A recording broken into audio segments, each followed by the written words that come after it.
They say monsters aren't real, but I'm not so sure. You can check under the bed or in the closet, but the monsters in your studio are invisible, hiding in plain sight, messing with your mix. Maybe you didn't know it, but the same process you use to weed out feedback in a live venue can be used to identify and eliminate those monsters. What we're talking about here, of course, are acoustic standing waves. And to make my point, let's first define feedback. On the one hand, there's controlled feedback. That's what you might use to dial in a little bit of delay on your guitar pedal, and that works by including a little bit of the delay signal back into the delay input.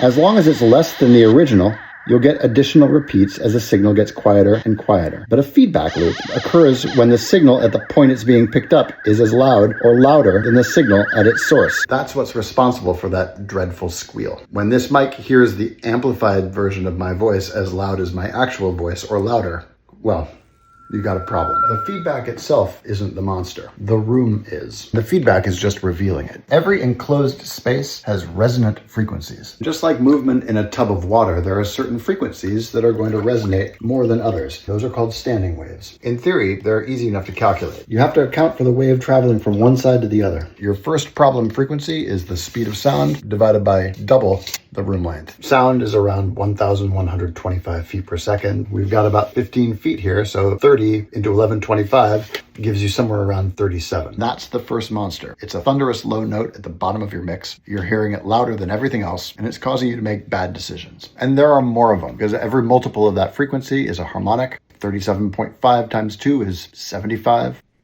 112.5, 150.